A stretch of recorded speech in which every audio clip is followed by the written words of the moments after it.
Sa unang tingin ay tila parang pahihirapan ang nakasuot nito. Pero ang talagang layon kaya naimbento ang ganitong kakaibang gamit ay para makapag-focus sa pag-review o makapag-aral ng walang abala para sa sino mang magsuot ng ganitong klaseng kakaibang helmet. Kaya naman ito ay kanilang tinawag na isolator.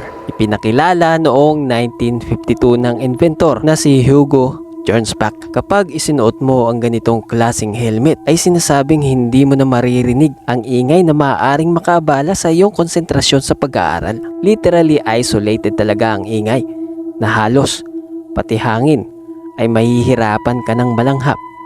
Kaya naman kinabitan ito ng daluyan ng oxygen para makahinga ng maayos ang sino mang magsuot nito. May dalawang transparent eyeglass para makita ang binabasa. Kung ikaw ay may kakaharaping pagsusulit sa inyong eskwela, papayag ka ba na ito ay iyong isuot sa ulo upang makapag-review ng walang abala? Well mga ka-Rezi, isa lang yan sa mga kakaibang bagay na naimbento noon na kung titingnan, hindi mo akalain na ito pala ay ginamit ng mga tao noon. Kaya naman ating alamin ang mga kakaibang bagay na ginamit ng mga tao noon.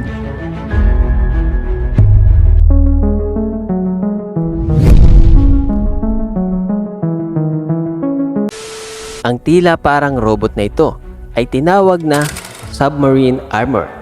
Ginawa ng Amerikanong si Chester McDuffie noong 1914. May kakayahan itong sumailalim sa tubig ng hanggang 212 feet. Dahil sa kapal ng armor na yari sa aluminum alloy na may timbang na 480 pounds, ay hindi ito apektado ng matinding pressure ng tubig sa ilalim ng dagat. May mga ball bearing para maigalaw ang mga joint nito. Kinabitan ng iba't iba pang aparato para sa kaligtasan ng sinumang magsuot ng submarine armor, gaya ng telephone transmitter, electric light, at compressed air hose. Ginawa ito para mag-obserba sa lumubog na barko, maghanap ng mga bagay na pwede pang pakinabangan, at humanap ng taong kasamang lumubog ng barko upang ito ay may sagip. Ang kakaibang sombrerong ito ay tinawag na radio hat.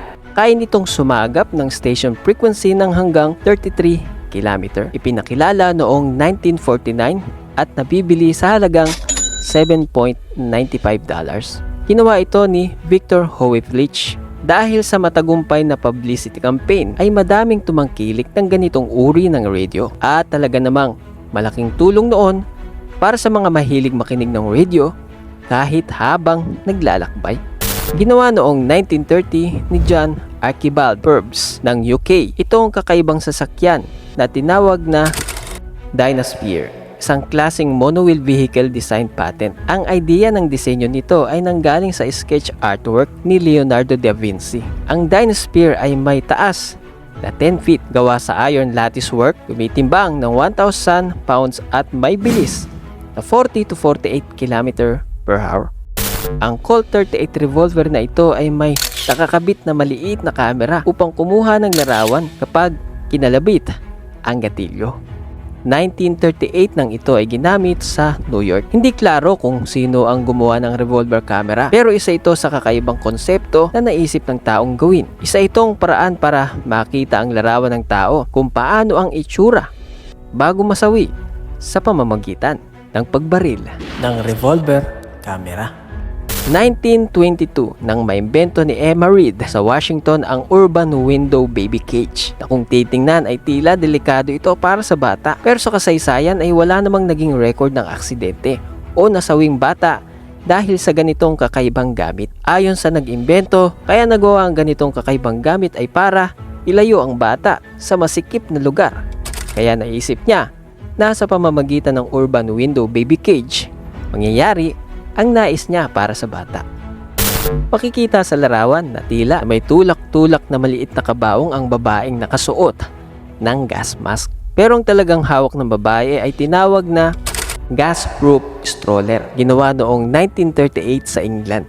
Ito ay para protektahan ng bata na nakasakay sa stroller sa gas na nakalalason na nababalita noong ikalawang digmaang pandaigdig na ihuhulog ng Germany sa kanilang bansa, na dahil dito ay gumawa sila ng madaming gas mask para sa mga tao maging sa kanilang mga alagang hayop.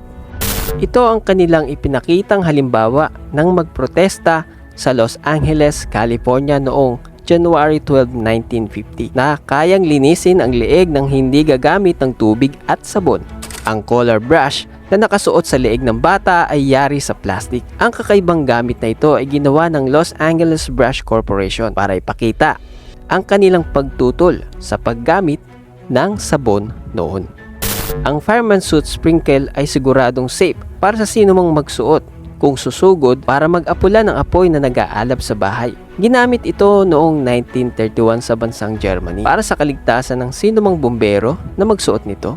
Kung ikaw ay bedridden musician, bagay sa iyo itong piano na pwede mong gamitin kahit nakahiga. Ito ay naimbento noong 1935 sa Great Britain. Kung mahilig ka namang magbasa kahit nakahiga, bagay na bagay sa itong Hamblin glasses na naimbento sa England noong 1936 na hanggang ngayon ay maaari ka pa rin makabili ng ganitong klaseng kakaibang gamit. Available din kahit sa online shopping. 1955 nang maimbento ni Russell Oakes itong automatic tip request para sa mga hotel bellhops.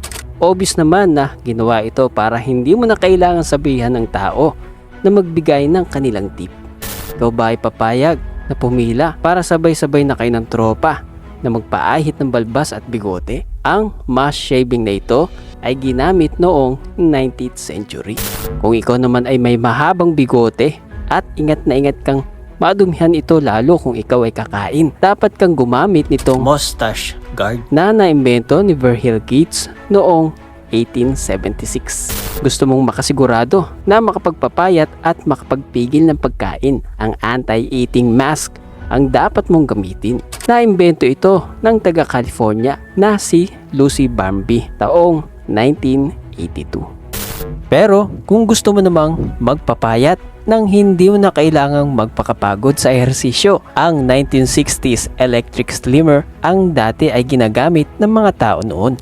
Kung trip mo namang magkaroon ng dimple, baka epektibo sa iyo itong naimbento ni Isabel Gilbert na ginamit noong 1936 na para sa ating panahon.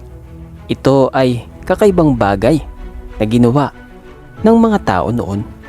Until next time mga ka-Red Z, salamat sa inyong panonood.